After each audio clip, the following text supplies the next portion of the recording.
اعوذ باللہ من الشیطان الرجیم بسم اللہ الرحمن الرحیم قل هو اللہ احد اللہ الصمد لم یلد ولم یولد ولم یکن له کفوا احد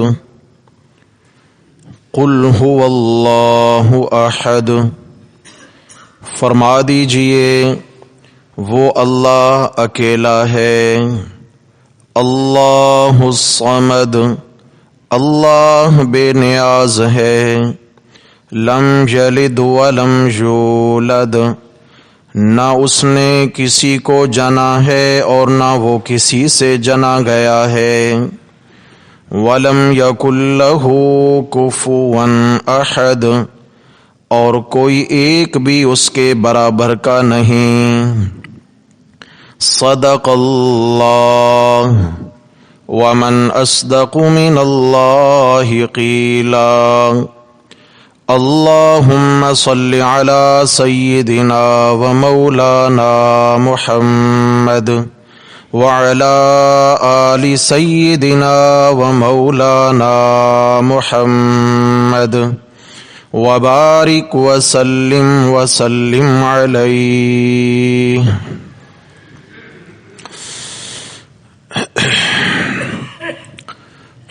گرامی قدر سامعین حضرات محترم، درس قرآن مقدس کے سلسلہ میں آخری پارہ اور سورۃ الاخلاص آپ احباب کی خدمت میں تلاوت کی ہے اور اس کا ترجمہ آپ بھائیوں کے گوش گزار کیا ہے۔ دعا ہے اللہ جل شانہ ہم سب کو سورہ اخلاص والا اخلاص نصیب فرمائے، اور اس میں جو احکامات بیان ہوئے ہیں اللہ تعالی اخلاص سے قبول کرنے کی توفیق نصیب فرمائے۔ آج 25 دسمبر کا دن ہے اور پوری دنیا میں نصرانی مذہب کے لوگ، عیسائی مذہب کے لوگ آج کے دن کو بطور عید کے تہوار منا رہے ہیں، اور ان کا نظریہ اور عقیدہ آج کے دن کے متعلق یہ ہے کہ آج کے دن حضرت عیسیٰ علیہ السلام کی ولادت ہوئی تھی اور ہم اپنے نبی کا میلاد منا رہے ہیں۔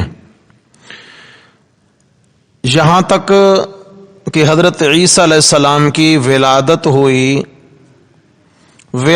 تو ہوئی ہے، لیکن آج کی تاریخ بالیقین یہ کنفرم نہیں ہے، اس لیے کہ کسی بھی بزرگ اور مقدس ہستی کی تاریخ پیدائش یا تاریخ وفات اس کا شرعی احکامات کے ساتھ کوئی تعلق نہیں ہے کہ اس تاریخ کو یاد رکھنے سے امت کو کوئی فائدہ پہنچے، امت کی کوئی آخرت بنے، یہ ضروریات دین میں سے نہیں ہے۔ ایک پیغمبر کی نہیں، تمام پیغمبروں کے متعلق یہی قانون اور اصول ہے کہ پیغمبر کی ولادت یا وفات کی تاریخ کو یاد رکھ کر کامیابی نہیں ملے گی، بلکہ ان کی سنت کے مطابق زندگی گزارنے سے اللہ آخرت سنواریں گے۔ معیار اتباع ہے، اطاعت ہے، صرف نام کی نسبت قائم رکھنا یہ کافی نہیں ہے۔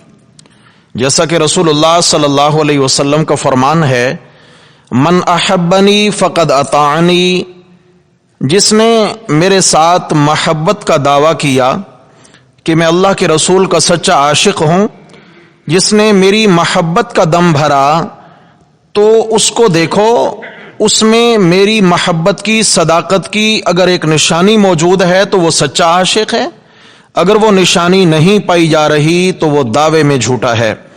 کون سی نشانی ہے؟ فرمایا من احبنی فقد اطاعنی، جس نے مجھ سے محبت رکھی وہ میری 100% اطاعت بھی کرتا ہوگا، وہ میرے لائے ہوئے دین کے مطابق زندگی گزارتا ہوگا، وہ میرے سنت والے طریقوں کو اپنا کر زندگی گزارتا ہوگا۔ ومن اطاعنی کان معی فی الجنہ، اور جس نے میری اطاعت کی وہ دن قیامت کے میرے ساتھ مل کے جنت میں داخل ہوگا۔ معلوم ہوا کہ اللہ کے نبیوں سے محبت تو بہت قیمتی عمل ہے کہ اس کا بدلہ جنت ہے، لیکن محبت کا معیار بھی تو مقرر ہے، شریعت نے مقرر کیا ہے، وہ ان نبیوں کی اطاعت ہے، ان کی تابعداری ہے، ان کی پیروی ہے۔ محض زبانی جمع خرچ سے کام نہیں بنتا میرے بھائیو۔ تو عیسائیوں نے بھی صرف دعوے کی حد تک نسبت قائم رکھی حضرت عیسیٰ علیہ السلام سے۔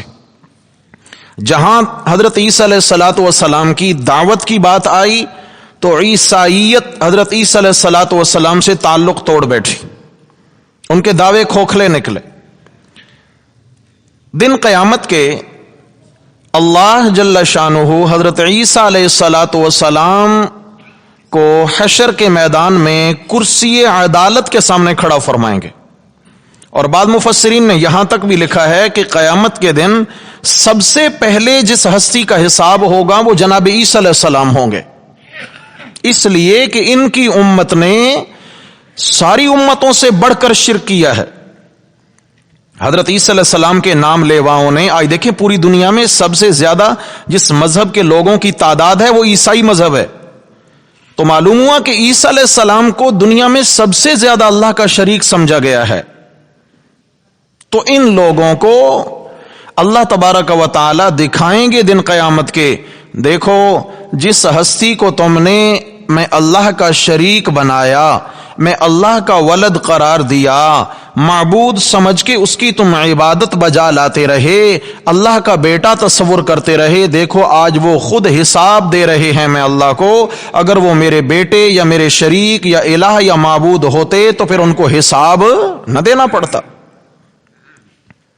سورہ مائدہ کی آیت نمبر 116 کے اندر اللہ تعالیٰ فرماتے ہیں وَإِذْ قَالَ اللَّهُ يَا عِيسَى ابْنَ مَرْيَمَ أَأَنْتَ قُلْتَ لِلنَّاسِ اتَّخِذُونِي وَأُمِّيَ إِلَٰهَيْنِ مِن دُونِ اللَّهِ، جب اللہ تعالیٰ فرمائیں گے اے مریم کے بیٹے عیسیٰ علیہ السلام، أَأَنْتَ قُلْتَ لِلنَّاسِ، کیا آپ ان لوگوں کو کہہ کر کے آئے تھے، یہ جو تمہارے نام لیوا عیسائی لوگ آج دعوے دار ہیں کہ ہم نے جتنا شریک ٹھہرایا یا اللہ کا بیٹا قرار دیا، تو یہ تو عیسیٰ علیہ السلام ہمیں تعلیم دے کر آئے تھے جی، ہم تو بے قصور ہیں۔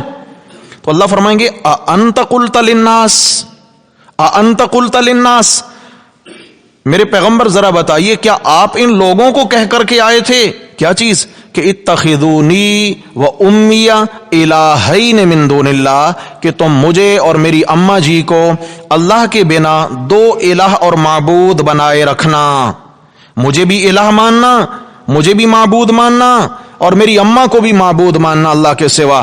یہ تو کہہ رہے ہیں کہ عیسیٰ علیہ السلام کہہ کر کے آئے تھے۔ قال سبحانک، اچھا اس سے یہ کلام آگے ہے، مفسرین نے لکھا ہے کہ حضرت عیسیٰ علیہ السلام سے جب اللہ تبارک و تعالی یہ سوال کریں گے کیا آپ یہ کہہ کر کے آئے تھے کہ مجھے الہ بناؤ، اور یہ پوچھنا کوئی یہ تو نہیں ہوگا میں نے جیسے بول دیا آپ نے سن لیا، کیا جلال ہوگا میرے اللہ کا، کیا روب ہوگا، کرسی عدالت کے سامنے کھڑے ہیں، میدان محشر ہے، نفسی نفسی کا عالم ہے۔ حضرت عیسیٰ علیہ السلام جب یہ بات سنیں گے تو بے ہوش ہو کر کے گر جائیں گے، اور علماء نے لکھا ہے کہ 500 برس کے بعد عیسیٰ علیہ السلام کو ہوش آئے گا، 5 صدیاں گزرنے کے بعد عیسیٰ علیہ السلام کو ہوش آئے گا، یعنی یہ اتنا جلالی سوال برداشت نہیں ہوا اور بے ہوش ہو کر کے گر گئے ہیں۔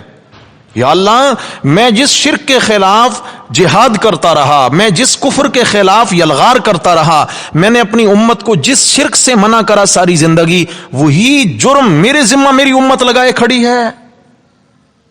کتنے ظالم لوگ ہیں۔ اللہ کے نبی اس صدمے اور غم کی بنا پر بے ہوش ہو کر گر جائیں گے، اور جب ہوش آئے گا 500 سالوں کے بعد اٹھیں گے، اور پہلا لفظ جو زبان پہ آئے گا قال سبحانک، اے اللہ تو شریکوں سے، سبحان اللہ سبحان اللہ۔ یہ جملہ بہت خوبصورت جملہ ہے، اللہ نے ہر نبی کو دیا ہے، سبحان اللہ، کہو سبحان اللہ۔ نماز ہم نے شروع کری سبحانک اللہم، سبحانک اللہم، اے اللہ تو پاک ہے، تو پاک ہے، تو شریکوں سے پاک ہے، تو مشیروں سے پاک ہے، تو وزیروں سے پاک ہے، تو کمزوریوں سے پاک ہے، تو نائبوں سے پاک ہے، تو موت سے پاک ہے، تو بھولنے سے پاک ہے، یا اللہ تو پاک ہے، تو بیٹا بنانے سے پاک ہے، تو بیوی بنانے سے پاک ہے۔ قال سبحانک، عرض کریں گے مولا تو پاک ہے، ما یکون لی ان اقول ما لیس لی بحق، یا اللہ بھلا میں وہ بات کیسے کہہ سکتا ہوں جس کے کہنے کا آپ نے مجھے حق ہی نہیں دیا۔ جملہ شرک، دعوے الوہیت کہ مجھے الہ مانو، میری اماں کو الہ مانو۔ ما یکون لی، مولا میرے بس میں نہیں ہے کہ میں یہ جملہ کہوں آپ کی نافرمانی کرتے ہوئے، نہیں نہیں نہیں، میرے بس کی بات نہیں۔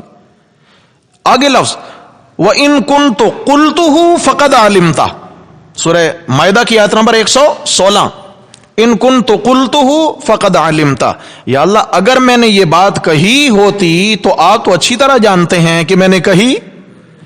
یا اللہ آپ سے تو کوئی بات مخفی اور پوشیدہ نہیں ہے۔ تعلم ما فی نفسی، آپ جانتے ہیں جو کچھ میرے دل میں ہے کہ میں سچ بول رہا ہوں۔ ولا اعلم ما فی نفسک، میرے اللہ میں نہیں جانتا کہ آپ کے علم میں کیا ہے۔ اس سوال کے پیچھے حکمت اور وجہ کیا ہے؟ آپ نے اتنا بھاری سوال مجھ سے کیوں کر دیا؟ میں نہیں جانتا آپ کی حکمتیں کیا ہیں، آپ کے علم کی کنوں اور گہرائی کو میں نہیں جانتا ہوں۔ کیوں؟ انکا انت علام الغیوب، اس لیے کہ میرے اللہ سارے غیبوں کا جاننے والا تو ہی ہے، تو ہی ہے، میں پیغمبر ہو کر بھی غیب جانتا نہیں ہوں۔ اچھا اللہ اکبر۔ حضرت عیسیٰ علیہ السلام عرض کریں گے یا اللہ جب تک میں ان میں موجود رہا تو میں ان کی حفاظت کرتا رہا، میں ان کی نگرانی کرتا رہا۔ فلما توفیتنی، جب آپ نے مجھے زندہ آسمانوں پہ اٹھا لیا، کنت انت الرقیب علیہم، یا اللہ پھر تو نگران اور نگہبان تھا، پھر نہ میں انہیں دیکھ سکتا تھا نہ میں انہیں جان سکتا تھا، تو میں نے ان کی پہرےداری کیسے کرنا تھی؟ یا اللہ میرے آسمانوں پہ اٹھائے جانے کے بعد پھر میری نگرانی ختم، میری ڈیوٹی ختم، یا اللہ پھر تو آپ ہی نگران و نگہبان تھے۔ اگر میرے آسمانوں پہ زندہ اٹھائے جانے کے بعد ظالم قوم نے اتنا سنگین قدم اٹھا کر مجھے آپ کا بیٹا قرار دیا ہے، یا الہ اور معبود قرار دیا ہے، یا اللہ کا جز بنا دیا ہے، تو یا اللہ اس میں میرا کوئی قصور نہیں ہے۔ اب عیسائی قوم سن رہی ہوگی، عیسائی قوم سن رہی ہے، اللہ تبارک و تعالی عیسیٰ علیہ السلام کا جو حساب لینے لگے ہیں، اس وجہ سے نہیں کہ نعوذ باللہ کوئی عیسیٰ علیہ السلام کے ذمہ گناہ اور جرم ہے، نہیں نہیں نہیں، اللہ یعوذ باللہ، ایسا نہیں ہو سکتا۔ اصل دکھانا مقصود تھا ان کی امت کو، ان کے نام لیواؤں کو، دنیا عیسائیت اور نصرانیت کو دکھانا مقصود تھا۔ آپ صلی اللہ علیہ وسلم کو جب یہ بات پہنچی کہ یہودی کہتے ہیں کہ حضرت عزیر علیہ السلام اللہ کے بیٹے ہیں، اور عیسائی کہتے ہیں کہ حضرت عیسیٰ علیہ السلام اللہ کے بیٹے ہیں، اور مشرکین مکہ کہتے ہیں کہ فرشتے اللہ کی بیٹیاں ہیں، سمجھ آ گئی ہے؟ ہیں تو سب مشرک ہیں، سب کافر، اور ان کے شرک کا رنگ جدا جدا ہے۔ تو اللہ تبارک و تعالی نے سورہ اخلاص کا نزول فرما کر ان سارے طبقوں کے عقائد کا رد فرما دیا۔ سورہ اخلاص، نام کیا رکھا ہے سورت کا؟ اخلاص۔ ہاں جی، اخلاص۔ معلوم ہوا کہ اس مسئلہ میں اللہ کی توحید کو جس رنگ میں بیان کیا گیا ہے، یہ دل میں اخلاص ہوگا تو ہضم ہوگی توحید، اور اخلاص ہوگا تو زبان پہ آئے گی بیان کرنے میں۔ بغیر اخلاص کے یہ توحید بیان نہیں ہو سکتی ہے جس رنگ میں اللہ نے سورت میں بیان کیا ہے۔ اور پھر اس سورت کو جو اللہ نے مقام دیا، وہ مقام بھی اسی مسئلہ توحید کی بنیاد پر، اللہ کے وحدہ لا شریک ہونے کا مسئلہ ہے سورت میں۔ صحیح بخاری میں حدیث ہے، آپ صلی اللہ علیہ وسلم نے صحابہ کرام کو فرمایا، تم میں سے ہے کوئی ایسا کہ جو رات میں تہائی حصہ قرآن کی تلاوت کر لیا کرے، یعنی 10 پارے قرآن تلاوت کر لیا کرے؟ صحابہ نے عرض کیا یا رسول اللہ یہ تو بہت گراں ہوگا، ناممکن ہے کہ ہم ایک رات میں 10 پارے، اور وہ بھی زندگی بھر کے لیے معمول بنائیں، کوئی ایک رات کا شبینہ تو مراد ہے نہیں، زندگی بھر کے لیے روزانہ ہر رات میں 10 پارے تہائی قرآن کی تلاوت یا رسول اللہ ہمارے بس میں نہیں ہے. آپ علیہ السلام نے فرمایا نہیں نہیں تمہارے بس میں ہے, بہت آسان ہے. یا رسول اللہ کیا؟ آپ علیہ السلام نے فرمایا جس نے ایک مرتبہ سورہ قل هو اللہ احد پڑھی اللہ اس کو 10 پارے قرآن کی تلاوت کا ثواب عنایت فرماتے ہیں. اب یہ کتنا مشکل ہے بھائی؟ بہت آسان, بہت آسان, بہت آسان. اللہ اکبر, اللہ اکبر. رسول اللہ صلی اللہ علیہ وسلم تبوک کے میدان میں جب جنگ تبوک کی خاطر تشریف لے گئے, یہ مدینہ منورہ سے تقریباً 900 میل کے فاصلے پر ہے, جہاں تبوک کی وادی ہے, اور وہاں روم کے بادشاہ عیسائی بادشاہ سے آپ صلی اللہ علیہ وسلم کی جنگ تھی. اللہ رب العزت نے اس لاکھوں فوج کے سپہ سالار عیسائی بادشاہ کے دل میں آپ علیہ السلام کا رعب ڈال دیا, اور وہ میدان میں نہ آیا, گھبرا کے بھاگ نکلا. اللہ جل شانہ نے بنا لڑائی لڑے فتح نصیب فرمائی, اور آپ صلی اللہ علیہ وسلم کے ساتھ 30,000 صحابہ کا لشکر تھا, اور ایک اونٹ جو ہے وہ 10 صحابہ کی سواری کے لیے استعمال ہوتا تھا. یعنی ایک صحابی سوار ہوتا تو 9 پیدل چلا کرتے تھے, اور ایک صحابی کا نمبر آتا 10ویں منزل پہ جا کر, یعنی کئی میلوں بعد نمبر آتا. اور راستہ ریگستان ہے اور چلچلاتی دھوپ ہے, اور مزے کی بات کہ صحابہ کرام کے پاؤں, اکثر صحابہ کے پاؤں میں جوتیاں ہی نہیں ہیں.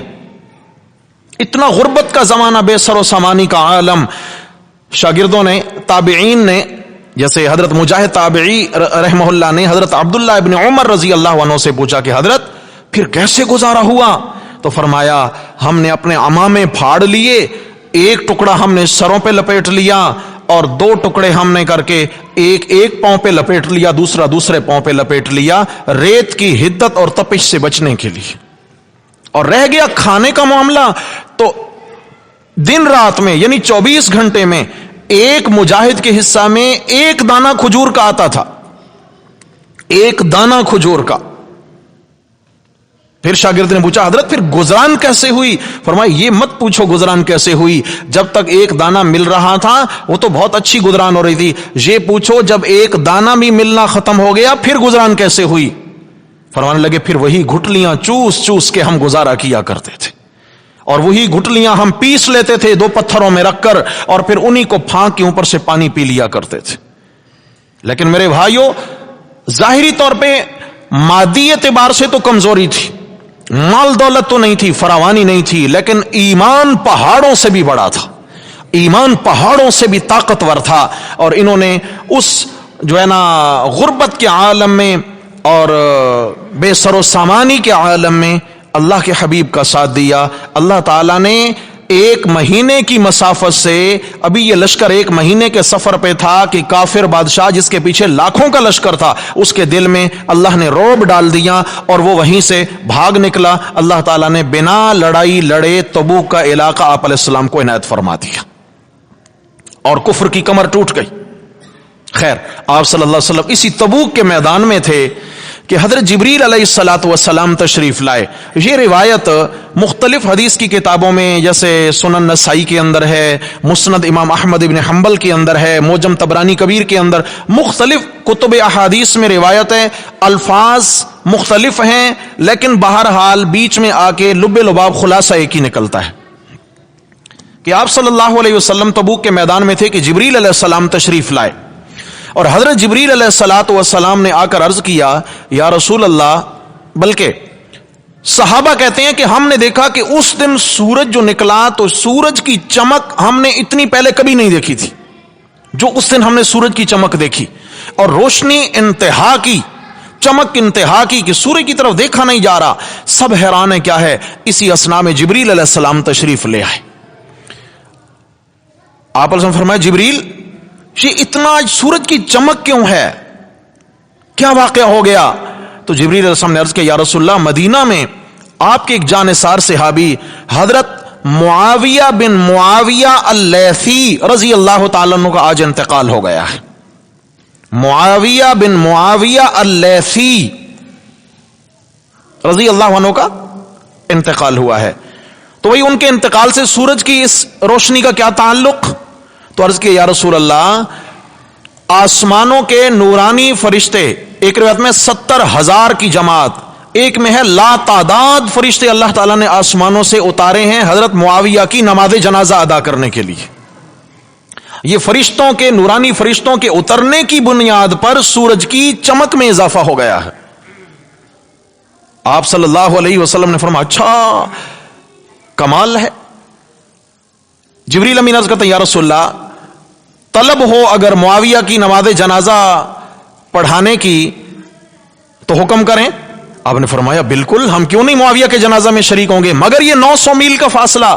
جبریل امین عرض کرتے ہیں یا رسول اللہ میں پر مار کے زمین پر پہاڑ، ٹیلے، جنگل سب برابر کر دوں گا، اور اللہ تبارک و تعالی اپنی قدرت سے آپ کے معجزہ کے طور پر معاویہ کی میت آپ کے سامنے پیش فرما دیں گے، آپ یہیں رہیں، آپ کا معجزہ ہے. جبریل امین نے پر مارا اور ساری گھاٹیاں سمٹ گئیں، ساری رکاوٹیں ختم ہو گئیں. حضرت معاویہ بن معاویہ لیثی رضی اللہ تعالیٰ عنہ کی میت آپ علیہ السلام کے سامنے آ گئی، صفیں بنا دی گئیں.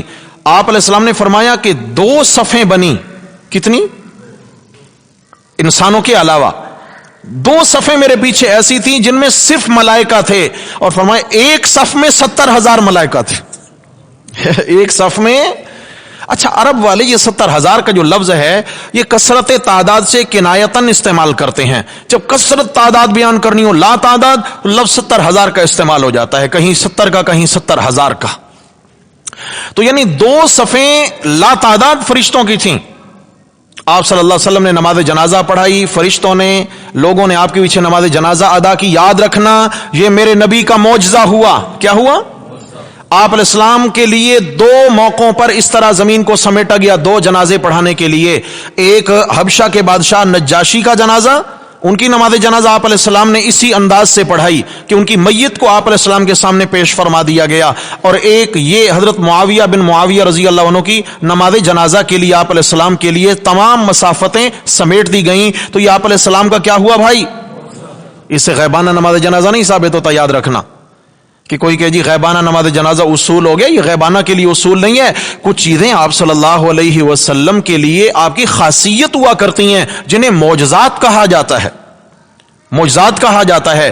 اب آپ صلی اللہ علیہ وسلم کا انگلیوں کے بیچ سے پانی کے چشمے جاری ہونا دنیا میں کسی کے اختیار اور طاقت میں ہے؟ میرے نبی کا معجزہ ہے. آپ صلی اللہ علیہ وسلم کا کڑوے کنویں میں لعاب مبارک ڈال کے ڈالنا تو کڑوے کنویں کا میٹھا ہو جانا. اب کسی ساری دنیا مل کے لعاب ڈالے کوئی کڑوا کنواں میٹھا ہوگا؟ نہیں. یہ میرے نبی کا کیا ہے بھائی؟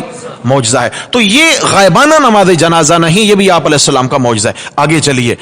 نماز جنازہ سے فارغ ہونے کے بعد آپ صلی اللہ علیہ وسلم نے پوچھا جبریل یہ معاویہ بن معاویہ لیثی میرا ایک عام سا صحابی ہے. لازم بات ہے جیسے ابو بکر، عمر، عثمان بڑے بڑے حضرات ہیں، مگر یہ میرے صحابہ میں ایک عام سا شخص ہے، عام مومن ہے.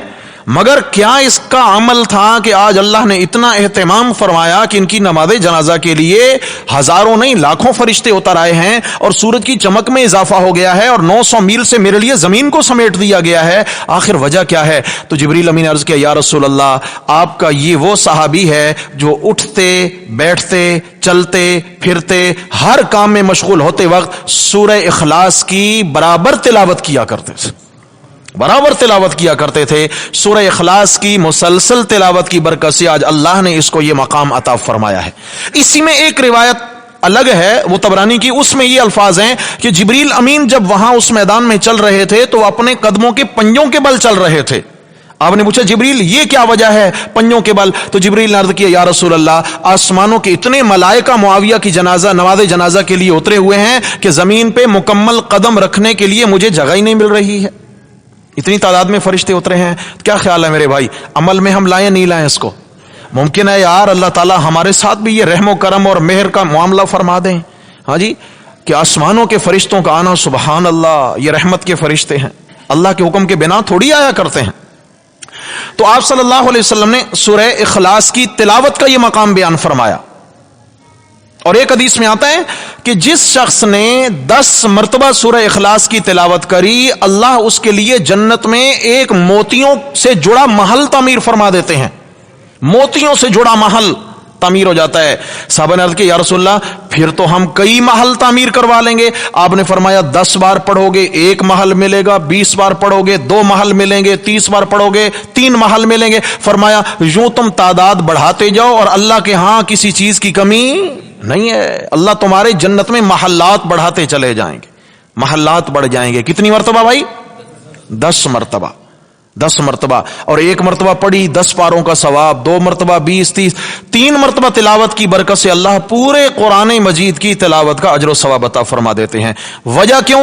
اس سورت کو اتنا مقام کیوں ملا کہ اس میں اللہ کی توحید کا مسئلہ ہے۔ کون سا مسئلہ ہے بھائی؟ توحید کا مسئلہ۔ حضرت عقبہ بن عقبہ، بعد نے حضرت عقبہ بن عامر رضی اللہ تعالیٰ عنہ، یہ دونوں نام ملتے ہیں حدیث میں۔ فرمایا یہ صحابی خود روایت کرتے ہیں کہ میں ایک مرتبہ رسول اللہ صلی اللہ علیہ وسلم کے پاس حاضر ہوا تو میں نے فرط محبت سے آپ صلی اللہ علیہ وسلم کے ہاتھ مبارک کو تھام لیا۔ آپ علیہ السلام کے ہاتھ مبارک کو فرط محبت سے میں نے تھام لیا۔ صحابہ کہتے ہیں کہ ہم رسول اللہ صلی اللہ علیہ وسلم سے جب مصافحہ کیا کرتے تھے تو آپ علیہ الصلوۃ والسلام کے ہاتھ کی ہتھیلیوں سے نرم ہم نے کوئی ریشم بھی کبھی نہیں چھوا تھا، جتنا اللہ نے میرے نبی کے ہاتھوں کی ہتھیلیوں میں نرمائی رکھی تھی۔ ریشم کا بھی اس کے مقابلے میں کوئی مقام نہیں، جو اللہ کے نبی کے ہاتھ کی ہتھیلیوں کو اللہ تعالیٰ نے نرمائی عطا فرمائی تھی۔ تو حضرت عقبہ بن عامر رضی اللہ عنہ فرماتے ہیں کہ میں نے رسول اللہ صلی اللہ علیہ وسلم کے ہاتھ مبارک کو تھام لیا، عرض کیا یا رسول اللہ کوئی نجات والا عمل بتائیں جس سے عقبہ کا بیڑا پار ہو جائے، نجات والا عمل بتائیں جس سے میں کامیاب ہو جاؤں۔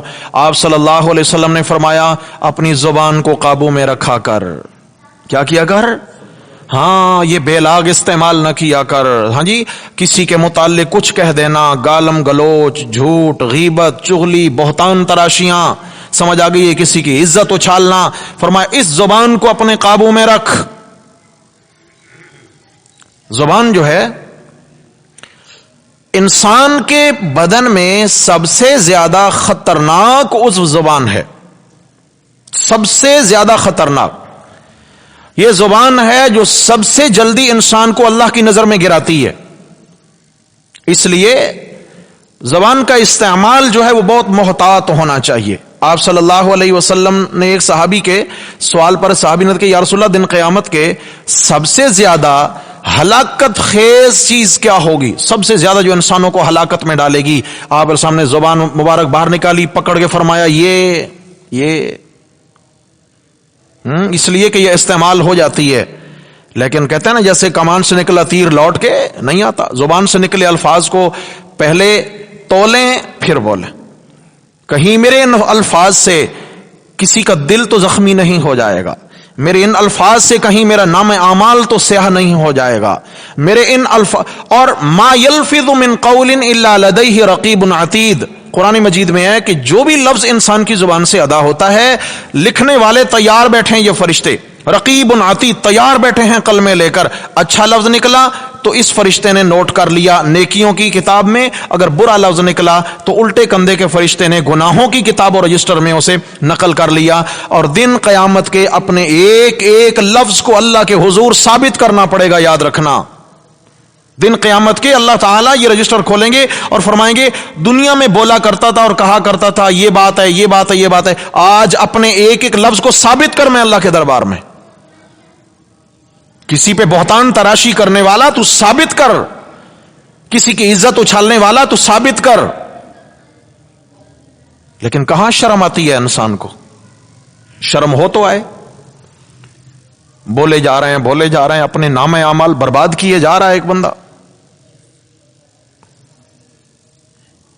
یاد رکھنا میرے بھائی، اگر ہم کسی کے برائی میں خواہاں ہیں، کوئی مسلمان ہے، بڑا ہے چھوٹا ہے، کوئی بھی ہے، مرد عورت ہے، کوئی بھی ہے، اگر ہم کسی کی برائی کے طلبگار ہیں اور ہم اس کو برے الفاظ سے یاد کر رہے ہیں، یاد رکھنا اگر یہ سچ ہے جو ہم کہہ رہے ہیں کسی کے اندر یہ برائی ہے، یہ برائی سچ ہے اور ہم کہہ رہے ہیں کہ یہ برائی ہے، یہ غیبت ہے۔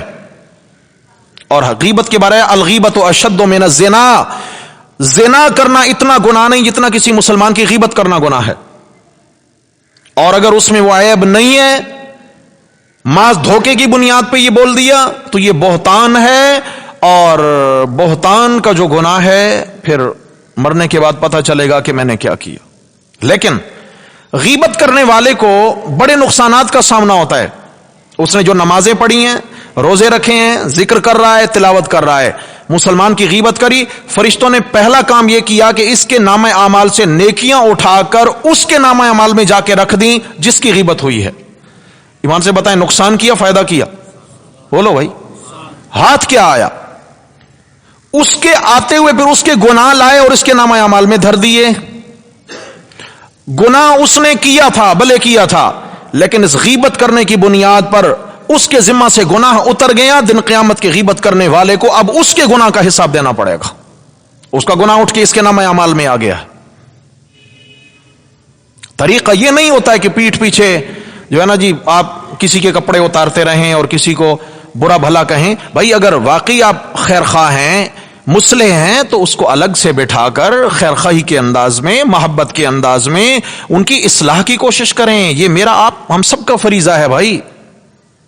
حضرت صفیہ رضی اللہ تعالیٰ عنہ نبی علیہ السلام کی اہلیہ محترمہ ہیں، قد میں ذرا چھوٹی تھی، چھوٹے قد کی تھی۔ حضرت عائشہ رضی اللہ عنہ علیہ السلام کے پاس تشریف فرماتی۔ حضرت صفیہ کسی کام سے آئیں حضرت عائشہ کے حجرہ میں، آپ علیہ السلام سے کوئی بات کی اور جو واپس مڑنے لگیں تو حدیث میں آتا ہے حضرت عائشہ رضی اللہ تعالیٰ عنہ نے یوں ہاتھ سے اشارہ کر دیا، یوں، یعنی اشارہ کیا تھا؟ یا رسول اللہ ٹھگنے قد کی ہے، یا رسول اللہ چھوٹے قد کی ہے، یوں اشارہ کر دیا۔ آپ صلی اللہ علیہ وسلم ناراض ہو گئے۔ آپ نے فرمایا، عائشہ یہ تیرا جملہ اگر سمندروں میں ڈالا جائے تو وہ اتنے زہر آلود ہو جائیں کہ ان کی تمام مخلوقات بھی مر جائے۔ یہ جو جملہ آپ نے بولا ہے یہ غیبت ہے، صفیہ سے معافی مانگو۔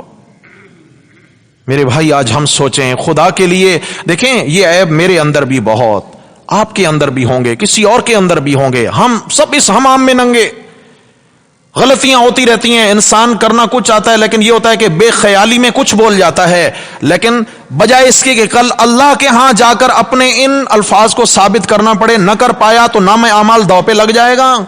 اس سے بہتر ہے کہ دنیا میں ہی اپنے معاملات انسان صاف کرا لے۔ سمجھ آ گئی ہے؟ باقی ہم جس کی غیبت کریں گے اس کی صحت پہ کوئی اثر نہیں ہے، اس کو تو نیکیاں پہنچ رہی ہیں، نیکیاں پہنچ رہی ہیں۔ اور قرآن مجید نے اس گناہ کو جس انداز میں بیان کیا، اَيُحِبُّ أَحَدُكُمْ أَن يَأْكُلَ لَحْمَ أَخِيهِ مَيْتًا فَكَرِهْتُمُوهُ، فرمایا کسی کی غیبت کرنا اتنا برا ہے جیسے کوئی اپنے مردہ بھائی کا گوشت کاٹ کے کھا رہا ہو اور تم اس کو برا سمجھتی ہو۔ فرمایا اس سے کہیں زیادہ کسی کی عزت اچھالنے کو برا سمجھو۔ خیر میں عرض یہ کر رہا تھا کہ حضرت عقبہ بن عامر رضی اللہ عنہ عرض کرتے ہیں، یا رسول اللہ کوئی ایسا عمل بتائیں جس سے میں نجات پا جاؤں، کامیاب ہو جاؤں۔ آپ علیہ السلام نے فرمایا اپنی زبان کو، بولو بھائی، قابو میں رکھو، زبان کو قابو میں رکھو۔ نمبر 2، اپنے گھر کو لازم پکڑو، یعنی جب تک کوئی بڑی مجبوری نہ ہو تو گھر سے باہر نہ جایا کرو، بازار میں بغیر کسی شرعی ضرورت کے نہ جاؤ، کیونکہ بازار شیاطین کے اڈے ہیں، شر کے مقامات ہیں، ہر گناہ وہاں بطریق آسن پایا جاتا ہے۔ تو اس لیے گناہ کی مجلس میں جانے سے گریز کرو، اپنے گھر کو لازم پکڑو، گھر میں رہا کرو۔ اس سے یہ اشارہ نہیں ہے کہ آپ کاروبار بھی نہیں کر سکتے، اس سے یہ اشارہ نہیں ہے کہ گھر میں رہو کیا مطلب نمازوں کے لیے بھی نہیں، اس کا یہ مطلب نہیں ہے۔ اس کا مطلب یہ ہے کہ اپنا ایمان بچاؤ، اپنی نظر کی حفاظت کرو، اپنے اخلاق کی حفاظت کرو، گناہ کی مجلسوں سے اپنے آپ کو بچاؤ، نیکی کی مجالس میں جانے کا حکم ہے، اپنے گھر کو لازم پکڑو۔ نمبر 3 فرمایا اپنے گناہوں پہ رویا کرو۔ نمبر 1 اپنی زبان کی، بولو بھائی، حفاظت کیجئے، اپنے آپ کو گھر میں پابند رکھیں، بغیر کسی شرعی مجبوری کے گھر سے باہر نہ جائیں۔ اور نمبر 3 اپنے گناہوں پہ، کیا مطلب ہے؟ اگر کوئی گناہ ہو بھی جائیں تو ان پہ رویا کریں۔ گناہوں پہ رونا یہ گناہوں کے ان صفحات کو دھو دیتا ہے، دھو دیتا ہے، اور صرف دھو نہیں دیتا ہے، جس نے اپنے گناہوں پہ رونا سیکھ لیا، قرآن مجید میں ہے یبدل اللہ سیئاتہم حسنات، اللہ تعالیٰ وہ برائی بھی معاف کریں گے، اللہ وہ گناہ بھی معاف کریں گے، اور جتنا وہ بڑا گناہ تھا، لازمی بات ہے اتنی بڑی توبہ کری اس نے تبھی گناہ معاف ہوا. جتنا بڑا گناہ تھا اتنی بڑی توبہ کی اس نے، گناہ بھی معاف ہو گیا، اور اسی گناہ کے برابر چونکہ توبہ کی ہے تو اس توبہ کا اجر و ثواب بھی اس کے نامہ اعمال میں لکھ دیا گیا. یہ ہے گناہوں کو نیکیوں میں بدلنا. اس کا یہ مطلب نہیں ہے کہ زنا کیا تھا ثواب لکھ دو، سود کھایا تھا ثواب، نہیں، جتنا بڑا گناہ تھا اتنی بڑی توبہ. توبہ نے پہلا اثر دکھایا گناہ معاف، دوسرا اثر دکھایا اتنی بڑی توبہ کا ثواب بھی اس کے نامہ اعمال میں درج ہو گیا. سمجھ آ گئی ہے؟ تو ہم ہر ایک کے جج نہ بنے. یہ جو ججمنٹ ہے نا یہ ہم اللہ پہ چھوڑیں. ممکن ہے جس بندے کے بارے ہم جج بنے ہوئے ہیں اس کے پتہ نہیں اللہ کے ساتھ کتنے بہترین تعلقات بن چکے ہوں. جس اللہ نے دن قیامت کے حساب لینا ہے ممکن ہے اس اللہ کے ساتھ اس کے تعلقات کتنے بہتر ہو چکے ہوں اور کب سے اللہ تعالیٰ اس کی خطائیں معاف کر چکے ہوں جن کو ابھی تک ہم لے کے بیٹھے ہوئے ہیں ہتھیلی پر. اس لیے بھائی ہم کسی کے جج نہ بنیں. ہم نے کیا کرنا ہے بھائی؟ ہماری جو ذمہ داری ہے امر بالمعروف اور نہی عن المنکر. ہم نیکی کو عام کریں، نیکی کو ترویج دیں، نیکی کو بڑھائیں، لوگوں کو نیکیوں کی طرف ترغیب دے کر لانے کی کوشش کریں. ہماری یہ کوشش ہو زیادہ سے زیادہ لوگوں کے عقائد اور ایمان بن جائیں، زیادہ سے زیادہ لوگوں کے اعمال بن جائیں، زیادہ سے زیادہ لوگ مسجدوں میں آنے والے بن جائیں، زیادہ سے زیادہ لوگ دین کے ساتھ جڑنے والے بن جائیں. نہ ایسے بنے کہ ہمارے رویوں کی وجہ سے لوگ اللہ کے دین سے بھی متنفر ہو جائیں. ہمارے اوپر جتنی بڑی ذمہ داری ہے اتنا بڑا دن قیامت کے اللہ کے ہاں ہمارا حساب ہے بھائی. الا کلکم راع وکلکم مسئول عن رعیتہ. فرمایا تم میں سے ہر ایک کو اللہ نے نگران بنا کے بھیجا ہے اور اپنی اپنی نگرانی اور ذمہ داریوں کا اللہ کے ہاں دن قیامت کے حساب دینا ہوگا. کتنے اعمال بتائے آپ علیہ السلام نے؟ حضرت عقبہ بن عامر فرماتے ہیں میں نے ہاتھ تھاما. حدیث سمجھیے گا. عرض کہ یا رسول اللہ نجات والا عمل بتائیے. فرمایا زبان کو قابو میں رکھ، یہ سبق ہے دہرا رہا ہوں. نمبر 2 اپنے آپ پر یعنی اپنے گھر کو لازم پکڑ، بنا شرعی عذر کے گھر سے باہر نہ جا. نمبر 3 اپنے گناہوں پہ رویا کر. اور رونے کے لیے فرمایا یا ایھا الناس بکوا ان لم تبکوا فتباکوا. فرمایا لوگوں اپنے گناہوں پہ رویا کرو، رویا کرو، رویا کرو، آنسو بہاؤ. ایک قطرہ آنسو بہنے کی برکت سے اللہ تبارک و تعالی اگر مکھی کے سر کے بقدر بھی آنسو نکلا، حدیث میں آتا ہے اللہ تعالیٰ اس کی برکت سے جہنم کی ساری آگ کو ٹھنڈا فرما دیں گے جو اس کے حصے کی جل رہی ہے اس کے گناہوں کی وجہ سے. تو فرمایا یا ایھا الناس بکوا، لوگوں اپنے گناہوں پہ روو. ان لم تبکوا فتباکوا. فرمایا اگر دل سخت ہو چکے ہیں، رونا نہیں آتا تو رونے جیسی شکل بناؤ، پھر بھی اللہ مہر کا دروازہ کھول دیں گے. رونے جیسی شکل بناؤ، اللہ کو پھر بھی ترس آ جائے گا. فقیر نہیں ہوتا، فقیروں جیسی شکل بنا کے تو کچھ مل جاتا ہے. اچھا جی، حضرت عقبہ رضی اللہ عنہ فرماتے ہیں میں آپ علیہ السلام سے جدا ہو گیا، چلا گیا. ایک مرتبہ رسول اللہ صلی اللہ علیہ وسلم مجھے ملے تو آپ علیہ السلام نے اسی طلب اور تڑپ سے میرا ہاتھ تھام لیا. یہ حدیث چل رہی ہے اس طرح. پھر آپ علیہ السلام نے میرا ہاتھ تھاما، میرا ہاتھ دبانے لگے. فرمایا عقبہ تجھے ایک ایسی صورت کے بارے نہ بتاؤں کہ جو نہ تورات میں تھی، یعنی اس جیسی صورت نہ تورات میں تھی، نہ انجیل میں تھی، نہ زبور میں تھی، اور ان جیسی نہ قرآن میں موجود ہے. ان جیسی. میں نے عرض کیا یا رسول اللہ کیوں نہیں، ضرور بتائیے. آپ نے فرمایا سورہ قل هو اللہ احد پڑھا کر، سورہ قل اعوذ برب الفلق پڑھا کر، سورہ قل اعوذ برب الناس پڑھا کر. یہ 3 جو قرآن کی آخری صورتیں ہیں، آپ علیہ السلام نے فرمایا ان کے پائے کی صورت کسی آسمانی کتاب میں نہیں اتری جتنا پائے کی یہ ہیں. یا رسول اللہ کیسے پڑھا کروں؟ فرمایا کہ جب تو اپنے بستر پہ آیا کر ان 3 صورتوں کو پڑھ کر اپنی ہتھیلیوں پہ دم کر کے اپنے بدن پہ پھیر لیا کر، اللہ تجھے ہر آفت سے محفوظ فرمائیں گے. ایک روایت میں آیا کہ ہر نماز کے بعد ان کو پڑھا کر. اس لیے علماء نے ترتیب لکھی ہے کہ فجر اور مغرب کی نمازوں کے بعد ان 3 صورتوں کو 3 مرتبہ پڑھا جائے، کیونکہ فجر دن کا آغاز ہے اور مغرب رات کا آغاز ہے، تو 3 مرتبہ. باقی کی جو 3 نمازیں ہیں ظہر، عصر، عشاء، ان کے بعد ایک مرتبہ ان صورتوں کو پڑھ کے اپنے بدن پہ دم کر لیا جائے. بطور خاص جب بستر پہ سونے کے لیے آویں تو تب ان کو ایک مرتبہ پڑھ کے اپنے بدن پہ دم کر لیا جائے. 7 سورہ فاتحہ ملا لی جائے، آیت الکرسی کو ملا لیا جائے تو نور علی نور ہوگا.